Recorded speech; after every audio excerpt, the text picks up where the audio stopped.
All right, you're very welcome along this Friday to the Snap. It is the divisional round weekend. We're going to get Cian Fahey on the line to talk about those games. We're going to bring you through the pick six. We're going to start this week with a bit of news about the game that's coming up in Dublin next summer, because the Notre Dame Instagram was lit when Ian Book posted this. He's the current QB from Notre Dame. He was last week.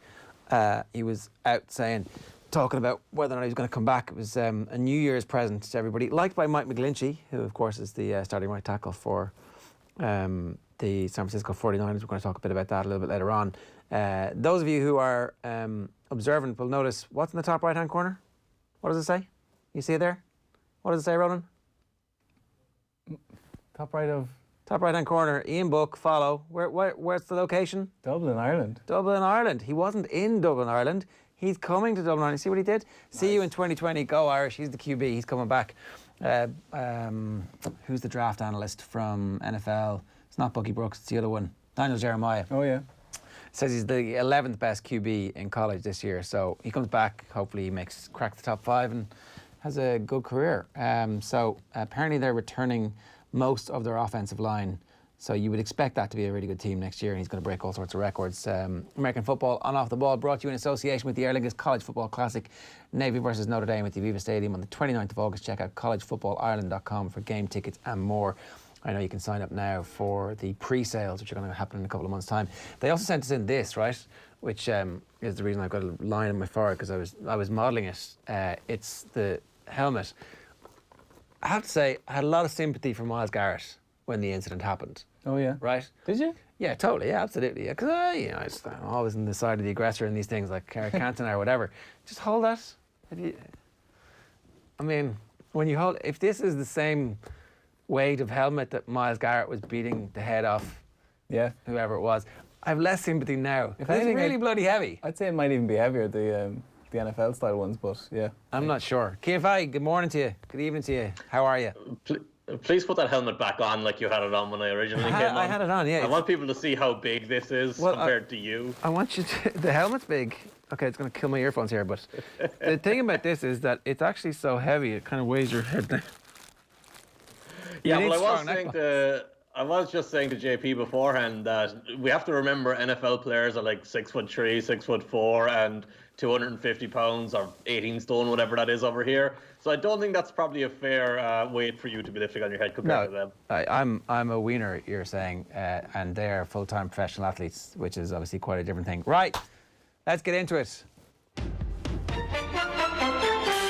The Pick Six on Off the Ball.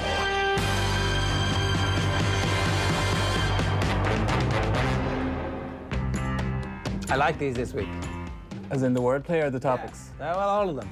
All of them. We're going to start with Brady because it's our last time to talk about him ever, right? Yeah. Who am I kidding? We're going to be talking about him every single week. Yeah, like it seems all the American talk shows are starting with Brady even on a playoff week, and then topic number 2 is Mike McCarthy and the Cowboys. So they don't seem to realise the playoffs are actually on right now. But it's weird. This week is a really weird week because the firings happen and the hirings happen, and everybody forgets about the actual matches at the weekend. So you kind of feel slightly underprepared when they arrive.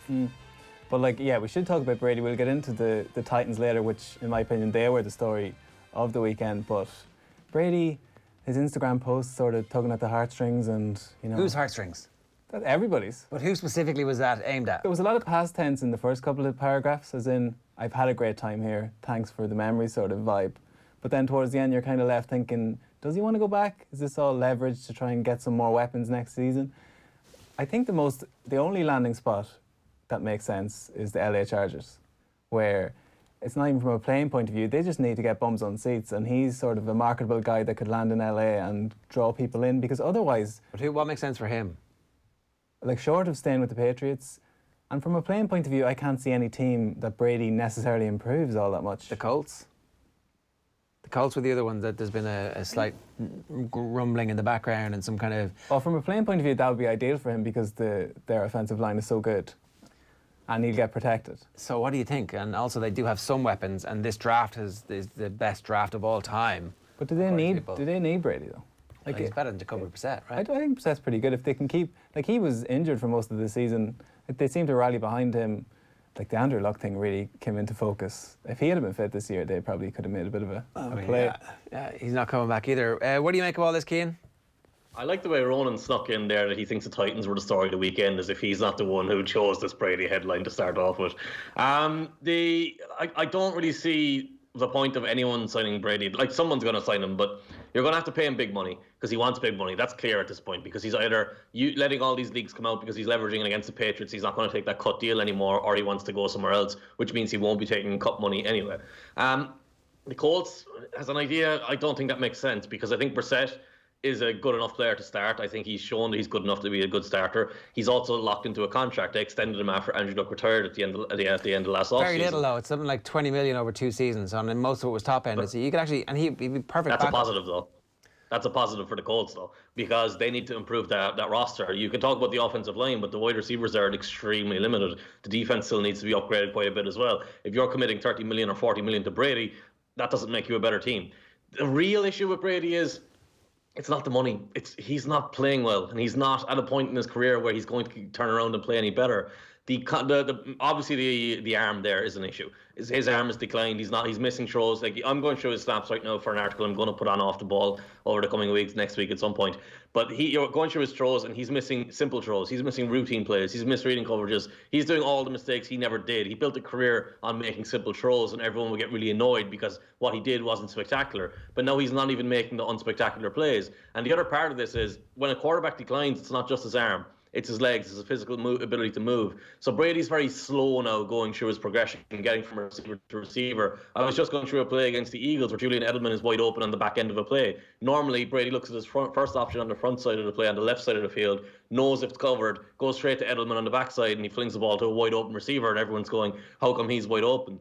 This time, exactly the same thing happened, but Brady lingers a little bit longer on that front side because he's a little bit slower now mentally. And then by the time he gets back to Edelman, Edelman's been covered because the guy's recovered into position. So you have that. He needs to be perfect mentally now, because physically he can't move and he can't actually throw on the run. He can't extend plays. He can't adjust the pressure in the pocket. So you're signing a guy who's going to be really expensive, who's not going to make everyone else around you better. When you sign a good quarterback, it's supposed to make building an offense and building a team easier. Signing Brady is going to make it harder.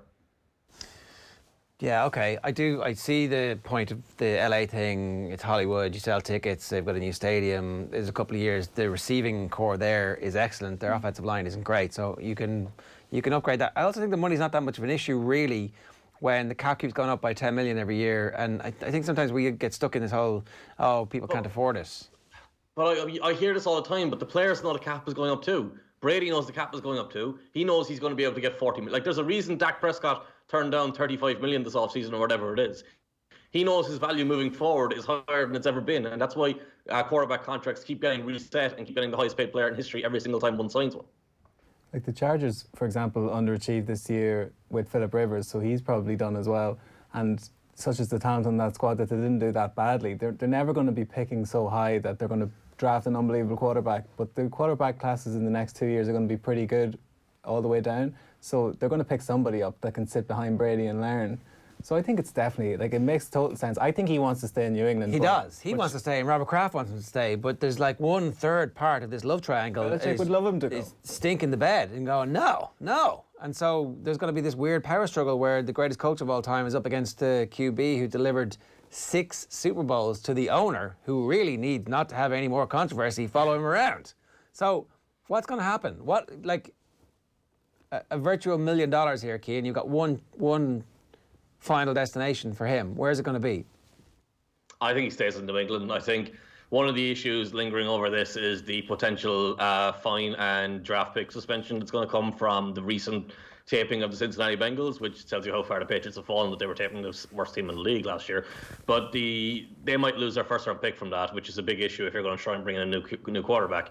I don't think there's going to be the market that Brady thinks there's going to be. Yeah, there'll be 1 or 2 teams who are going to like ridiculously overpay him and go after him at all expenses. But right now there isn't, like, years and years ago, before Cam Newton got drafted, the Carolina Panthers were this team that had talent everywhere but just didn't have a quarterback. Right now, I don't look around the league and think, oh, there's a team right there who's just waiting to turn it around if they get a good quarterback. There are a lot of teams in rebuild mode and a lot of teams who are happy with what they've got. Yeah, I do think the Chargers are going to be great when they've got a quarterback who isn't Philip Rivers. I think that their receiving core is excellent. I think that their running back situation is only going to get better. The big issue there would be that offensive line is not very good and Brady can't move anymore. So if he's a little bit slower mentally, like I talked about, it's going to kind of make that offensive line stand out more. Okay, fair enough. The other thing that is worth bearing in mind is that if he does stay in New England, they could have completely restocked if they keep their first round pick and if they hadn't spent their second round pick on Mohamed Sanu, because this draft is absolutely laden with all sorts of different types of wide receivers. That's what's coming up next. So point 2 on the pick 6 this week.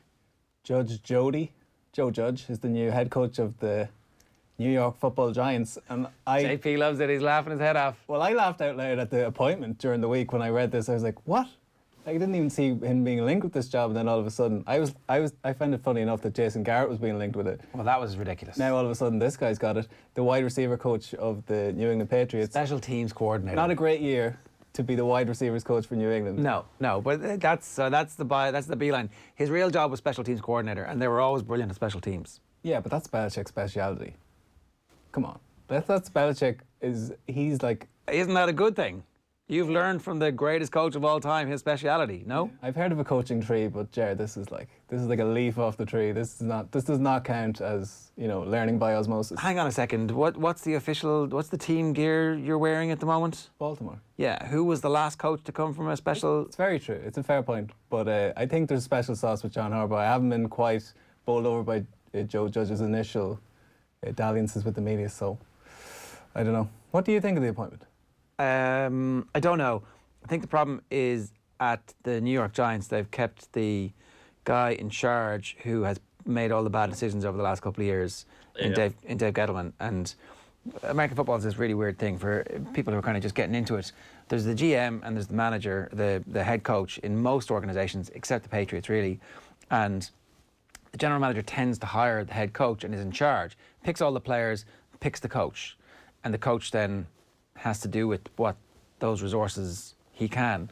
In this instance, there was some talk that maybe the Giants would let Judge make a decision on Gettleman when he came in, but that's all disappeared now. That isn't going to happen. It seems like Gettleman's staying, and he's made some very bad decisions with through the draft and through keeping Eli Manning when they really shouldn't have. There's all sorts of things that they've actually picked Saquon Barkley so early in the draft. It doesn't even make that much sense. So I think it feels like he's got his hand tied behind his back. But I think that if you're the special teams coordinator in the most difficult building to work in for the most difficult coach, and special teams is like you have to know every single player on the roster as opposed to you're the wide receivers guy, 10 people. What about the practice team? What about the special teams decision from the Patriots last weekend to not have somebody in the backfield? Yeah, what about that? And then they ended up in the 1 yard line. Does he make that decision? That's what I'm saying. Does he not? I'm not sure. I don't know. Does the coordinator play the call? Possibly. Call the play? I'd say Belichick's calling those plays. Cian? Who's calling that play? Joe Judge. Who's calling that play? Sorry. I would assume Belichick. Belichick's not going to leave that to anyone else besides him because he's the one who's going to get the blame for everything. But that's something they've done a lot, and they've done quite a lot of success. So I can't really get angry at them for that or blame them for that. That's how they've got blocked field goals in the past. I do think Joe Judge in general, I love the idea of hiring a special teams coach because special teams coaches to me are market inefficiencies. You've got guys who are given the bottom guys on the roster and who have to get everyone working on the same page and get everyone doing jobs that they don't want to do, and you've got to motivate them to do that. And you also have coaches who aren't locked into specific offensive philosophies or specific defensive philosophies. So one of John Harbaugh's greatest attributes is he has never forced the offense to work in a certain way. He's never forced his defense to work in a certain way. He's looked at what's going to work best for the guys he's got and made that happen. And that's why he's been a kind of a coach who, Belichick is obviously the best coach, but in terms of controversy or argument over his job, no one has ever gone, yeah, John Harbaugh is why the Ravens lost this game, or John Harbaugh is a problem for the Ravens. Everyone is accepts that John Harbaugh is this great guy because he has this ability to kind of blend into the background or let everyone else do their job properly, and that's a great attribute as a head coach. Is Joe Judge that guy? No idea. The question marks for me come from Dave Gettleman saying, we heard him because he said he's going to run the ball, and that's the problem with the Giants and has been a problem for the Giants for the last few years. Hopefully you would take this guy at 38 years of age, been a Patriots special teams coordinator since 2013. You would think he has to have a good idea of how football works and how to win games and putting guys in the right position. And he had some good stuff in that press conference. But overall, when Gettleman is as excited about you as he is, it's not something to be excited about. Can I just ask though, right? Is the whole point about this the league not that it changes so quickly and so often? And this is a passing league, this is the passing league, this is the passing league, this is the passing league. It became the complete truism to the point where people were shouting at anybody who ever said, we're going to first establish the run. Establish the run literally became a meme and a joke, particularly for the analytics community. However, if you look at the teams who've been successful this season, if you look at how New England won last year with Sony Michel in the playoffs, they didn't win it because they had the best passing QB or the best passing attack. They won it because they ended up being able to run the ball because they had two great blocking tight ends, a fullback and a running back. If you look at what Baltimore are doing, if you look at what San Francisco are doing, if you look at what Minnesota are doing, running it, and running it. Granted, Baltimore might be a bit of an outlier, but both San Francisco and Minnesota have run the ball more than they've thrown it this year. Yeah, so okay, there's different elements to this that you need to break down, and yes, Twitter is a place where things get pushed to an extreme and all the nuance is lost. So running the ball is vitally important for every single offense in the league. You have to be able to run the ball because, as anyone can understand, it's a lot easier to convert a 3rd and 3 than it is a 3rd and 13. And the reason for that is, on 3rd and 13, the defense doesn't have to worry about you running the ball. So that means they can do all sorts of different disguises and all sorts of different blitzes. When you can run the ball, the defense has to account for every single gap on the offensive line. So they have to be prepared for you to run left, run right, run center, run whatever way you're going to run the ball. When you take that element out of the game, you become the proactive piece as the defense. That's why a quarterback who can make plays on 3rd and 10 plus is invaluable. That's why a guy like Brady, Aaron Rodgers gets paid huge money, whereas a guy like Kirk Cousins has to be carried a little bit. He has to be kept out of those situations. So the other part of this, though, pointing to the 5 best running teams or a team that run most often and say they win because they run the ball is the opposite of what's actually happening there. Because when you get a lead in the NFL, you run the ball because the clock keeps moving.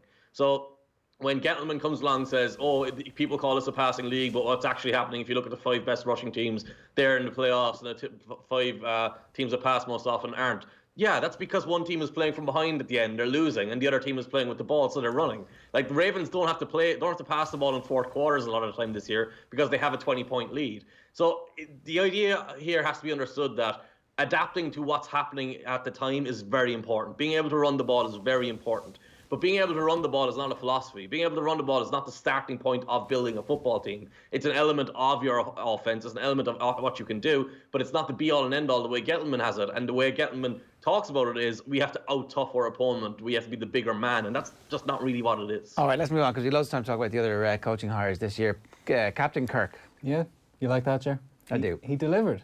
He did. It was amazing last week. It goes to show the difference that having a fully fit team makes. I've been making this point on the show since we started, that the teams who are progressing at this point are the fittest teams, the ones who have their best players available to them. Adam Thielen is absolutely sensational, and he completely transforms what Minnesota can do, what the defense has to take care of, and turns your mediocre quarterback into a really good one. I think he's a good quarterback, actually, but like towards the end of that game when the Superdome was ridiculously loud and he was screaming out the calls at the line of scrimmage, and meanwhile Stefon Diggs is giving him stick on the sideline that he's not throwing him the ball, and between all this he's making some unbelievable decisions, like throwing the ball in a way Drew Brees did and gave the ball away. Like the Saints had an all-time low turnover rate this season, and then they gave the ball away twice in this game, and then Cousins just guided them through that game so well and was so clutch when it really mattered. Like, in fairness, that's not like him. His career has been built on quite the opposite. But Flacco-esque, you felt. Yeah, he's getting hot. In the playoffs. In a purple jersey. Yeah. Sickening. They're going to beat the 49ers this week, are they? I don't think there's any chance of that. There's a really good chance. There's a really good chance. This is a field goal game again, I'm telling you. I don't think it's the trap game with Falcons, but it's a field goal game. I'm going to be living, or you're going to be living off that for a long time, I'm guessing. No, I think there's no chance, and the simple reason is you look at that game last week, and Dalvin Cook running off the edge was an awful, awful problem for the Saints. They did not know how to stop it. Their defensive ends were getting blocked by Adam Thielen, like getting blocked by a wide receiver and getting blocked by tight ends and Irv Smith and Kyle Rudolph one-on-one. That just can't happen. And that's not going to happen against the 49ers defensive line, because it's a much better defensive line. The other part of this is AJ Klein was playing linebacker in that game. He had no idea what he was doing. Him and Demario Davis made mistake after mistake after mistake after mistake. Obviously, the 49ers are missing linebackers, but Fred Warner alone being there will be a big upgrade compared to what the Saints showed. That will have a huge impact on the rest of the offense, shutting it down. But what you mentioned about Adam Thielen, that's something we have to talk about, because while Thielen obviously made the big play at the very end when that set up Kyle Rudolph's touchdown in overtime, that play is fascinating because Cousins drops back. There's a play action. They've only got 2 receivers running downfield. Stephon Diggs on the left, Adam Thielen on the right. And the Saints have a cornerback with each and a deep safety in the middle. That deep safety completely ignores Thielen. He's turned and he's focused on Diggs from the start, which makes it easy for Cousins. He's got this very simple read. Obviously, like the rest of us, the Saints saw Adam Thielen play this year and said, he's at about 60%. We don't need to worry about him. And in that game, he looked at about 100%. He looked like he was, besides the fumble at the start of the game, he looked like himself. And now this week, we come back to that again, he's got an ankle injury. So he's not going to be able to do what he did last week again this week. And with the running game not being as effective, I just can't see how they're going to move the ball consistently. It was a cut, apparently. It was a deep cut that they stitched up. So that's the type of thing that you would think. It's not actually a ligament injury. He's going to play through pain. It'll bleed. They'll stitch him up again. So I would actually expect him to be pretty close to as good this week as he was last week. Yeah. And just on Cousins, like, I think the implication from those who covered the Vikings was that he was unpopular or he hadn't really won over the fans or the players. But you saw He's a bit lame. You saw that locker room video and they seemed to be right by him. Maybe that's I saw that locker room video where he used the same language to this team as he used to his old girlfriend, and you're like, it's corny. Oh, you've got one line and you're reusing it. Even before that, I thought they were. I see you use this on Twitter with some other person. They seem to be bought in, though. Am I your sloppy seconds? I am. Well, he made considerably more money from this girlfriend than the previous girlfriend. He did. He's doing well out of it. The teams match up really well. Minnesota, I was just listening to, there's a Niners podcast, which is very good. They're very concerned about the fact that the defense, the Minnesota defense is really strong through the middle, which is obviously where it's the money stuff for the 49ers. It's where Jimmy Garoppolo throws the ball. It's where George Kittle does his stuff. The Vikings are the best against tight ends by a country mile. They've got like an 80 or 85% rating against tight ends. The rest, Niners are second. It's like 70%. So they're like full 15% better than everybody else in the league. Obviously, it's George Kittle. They haven't come up against him so far. Yeah. It's not just George Kittle, though. It's a different animal when you've got Kyle Shanahan drawing up those plays. George Kittle isn't a tight end. George Kittle is a wide receiver who happens to be massive and can block. Like, Kyle Shanahan builds plays specifically for him. And mostly I'm just happy you haven't talked about Jimmy Garoppolo, because I've been praising him for the last couple of weeks, and I assume that's why they're going to lose this game, because whenever I criticize them, they win. Whenever I praise them, they're going to lose. Have one last dig at him there so I can feel good about watching this team on Saturday evening. Saturday evening, 9 o'clock game. It's the best time to watch football. All games should be Saturday evening, 9 o'clock. All sport should happen on a Saturday College evening. football. Yeah. Saved by... God, you do this one, I'm not doing it. Saved by Vra-bel. I love this guy. All of a sudden, he's become my favourite person in football. From the Patriots stuff, pre-game to out Belichick and Belichick during this game on the false starts and all this kind of stuff, trying to delay the game, and it worked out. Belichick losing the plot. I think we all took some joy from that. Yeah. And overall, I thought he outcoached him pretty conclusively. And like, he's probably a bit frustrated that the game was sort of there to be won at the end. Like, it was 14-13 when it really shouldn't have been. Yeah. They had the ball for so long, and it's something you see in the playoffs sometimes where a team is quote unquote running all over you, but they're not actually scoring. Like, Derrick Henry seemed to be holding that ball for about half an hour, and yet they only scored 2 touchdowns. Maybe that's how they're going to win these games, though, and that's what will put them in matches. So essentially, if we're previewing the game against the Ravens, you are concerned. You have the same pre-match anxiety that I have, but yours is completely irrational because the Ravens are the best team in football by a mile. Yeah, but the Titans have a bit of momentum, which can stand for a lot. Doesn't exist. Momentum doesn't exist. Oh, I fundamentally disagree with that. But they seem to be, I don't know, they just seem to be much like the Ravens when they went in that Super Bowl run 6 years ago. The Titans seem to be the coming force. And the one thing that would concern you is Tannehill was pretty poor last week. And if the Ravens can, as Cian said, jump out to their customary early start, go 14-0 up or something, and make him throw the ball, over. It probably is game over. Yeah. But he does have, like, he's shown this season that he can be clutch, so I wouldn't rule them out. And I actually think something quite the opposite could happen, that the Titans could get out in front this time, and that could make an entertaining game. Look, how teams deal with the bye and how teams deal with the playoffs is going to be interesting, because it's the second ever playoff game for Mark Ingram is not healthy. He might play, but he's not healthy. He hasn't really trained, so that would be a big concern, because as much as Lamar Jackson has been unbelievable, it's been a two-headed monster where when Gus the Bus doesn't do it for you? He's very good, but he didn't quite deliver in the playoffs last year. Cian, I think this He's also, go on. I was just going to say Gus Edwards is also fresh because of Mark Ingram playing ahead of him all year. So what do you think is going to happen here? I think Ronan talked about there. He said Derrick Henry went off last week and Ryan Tannehill looked limited, and I think that's the really key detail. But it's not about Tannehill. Belichick played the game that he wanted to play on defense last week. If you go back and go through their all-22 and look at where the safeties are and look at how the defense is playing, he was encouraging Derrick Henry to run the ball. He wanted Henry to get 34, 35 touches. If he had 200 yards, Belichick would have been delighted. And the reason for that was he wanted to take away all the big plays in the passing game, and he did it. Every single time Tannehill dropped back to throw the ball downfield, there was nowhere to go. The Ravens are a very different style of defense. I think stylistically, this is kind of a preferable matchup for the Titans. And the problem is the Ravens are probably just that much better that the style won't really matter that much.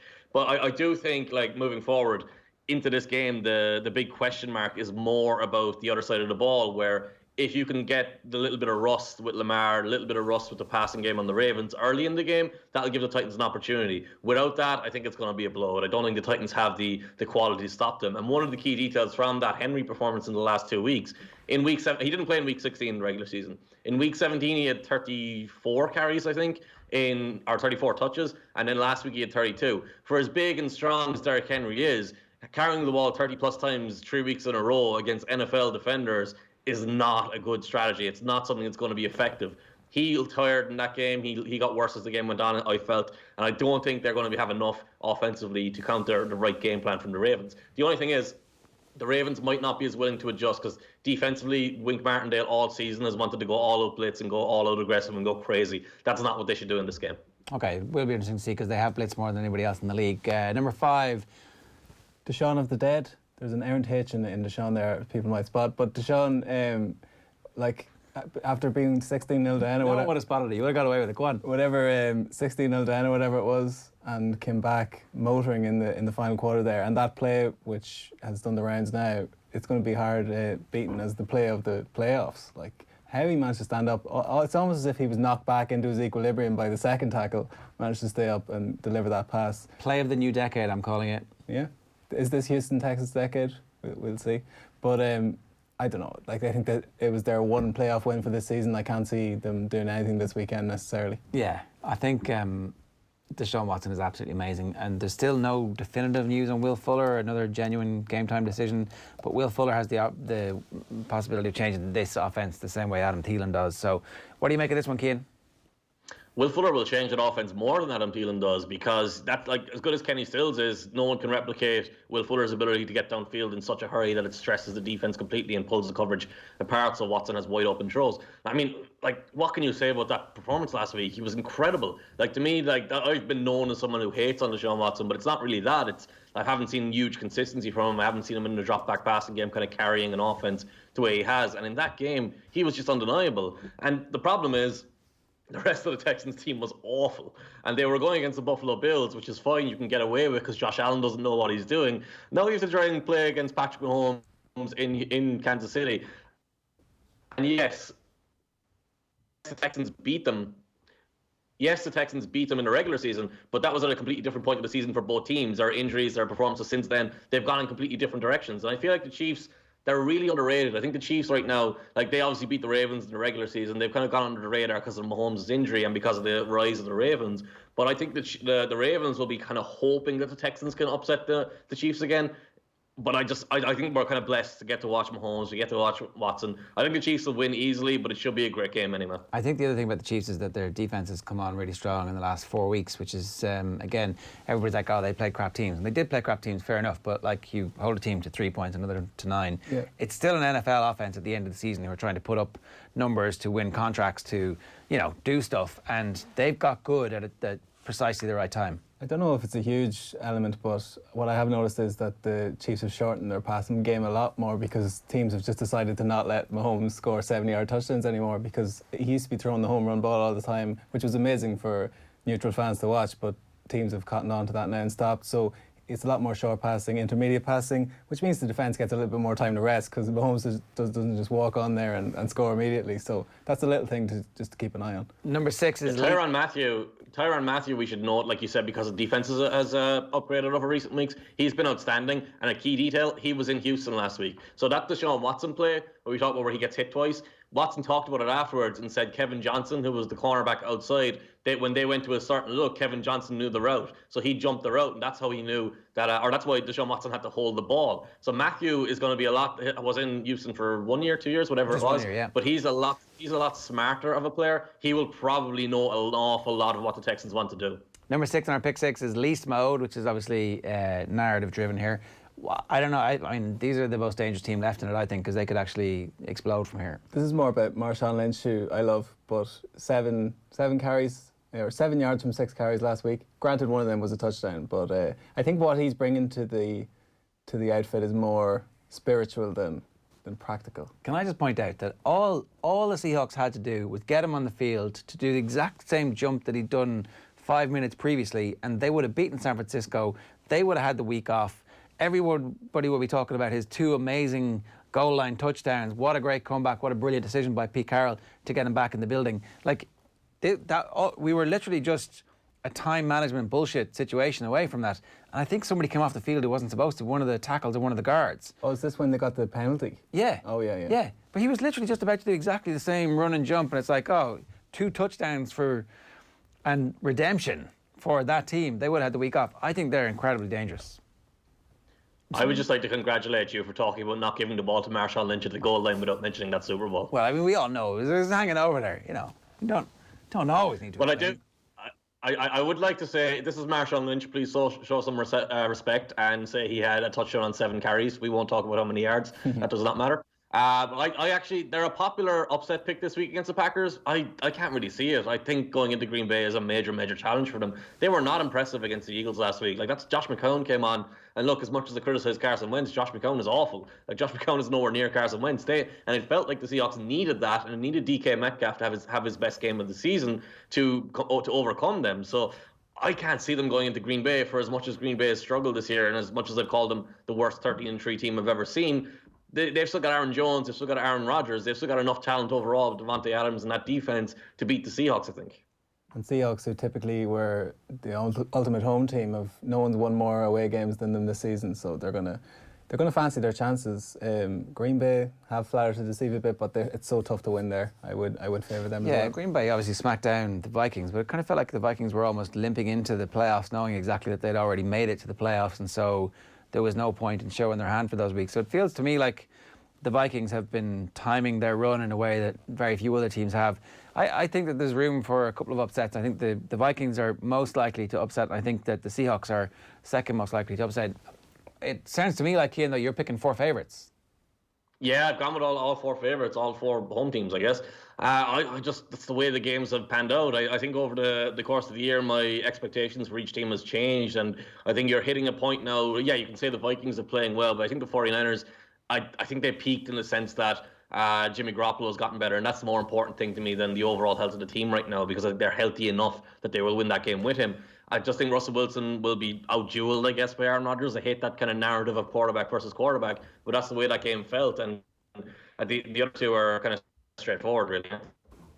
Just don't deny us the championship game of the Chiefs and the Ravens, please, because that's going to be the next decade, hopefully, of that quarterback, the new Manning versus Brady sort of rivalry. 2 very different styles of quarterback, though. So let's see that next week. That'd be amazing. Yeah, I think there's no chance of that not happening. That should definitely happen. Obviously, everybody should keep an eye out for Joe Burrow on Monday night / Tuesday morning, because this guy's going to light it up for the Bengals next year. Yeah, and Trevor Lawrence, who is the most esteemed potential NFL recruit in the coming years since Andrew Luck, probably. So that's who he's going up against. That's going to be very exciting. He's the pass rusher. Yeah, no, the other quarterback. The other quarterback, okay. Yeah, so he's exceptional. He's out next year. He's out next year. All right. Cian, have you looked at that game yet? Do you know? Oh man, not the game. I don't follow college football closely enough to know about that. But the quarterbacks in this, so normally it's very easy to be skeptical about quarterback prospects coming out because generally the quality isn't great. These 2 guys are spectacular. Like, Trevor Lawrence is so good that people don't realize how young he is because he played as soon as he arrived. And funnily enough, if you've seen, is it Friday Night Lights? No, what's the other one? Remember the Titans? He looks exactly like Sunshine. So they call him Sunshine over there. But Trevor Lawrence and Joe Burrow, like Burrow's guaranteed first overall pick this year. Trevor Lawrence is basically guaranteed first overall pick next year. You get to watch the future of the NFL probably in this game. If you watch a Joe Burrow game, look at that's very Tom Brady-esque, and Trevor Lawrence, that's very Aaron Rodgers-esque. So that's what you're looking at, those two prototypes almost. All right. Yeah, okay. So the Bengals, buy stock in the Bengals and their wide receivers and their tight ends and their running backs for next year. Right. American football coverage and Off the Ball is in association with the Aer Lingus College Football Classic. See collegefootballireland.com for more. We're going to be announcing details of our pre-Super Bowl party where we're going to tape a live version of this podcast. We'll give you details on coming along to that. Probably the Wednesday or the Thursday, the week before the Super Bowl as opposed to the actual Super Bowl week. So we can get some good guests, and if you want to come along to that, we'll tell you how that can happen. Cian, thanks very much. Enjoy the weekend. Ronan, enjoy. For now, we're still friendly rivals until we hopefully meet in Miami in the Super Bowl. I'm not sure. I think the Vikings are going to win this week. I have deep concern that the Vikings are going to win. I'm fairly sure it will not be a 49ers-Ravens Super Bowl, but short of that, I'm not nailing my colours to the mast. See you next week. Good luck.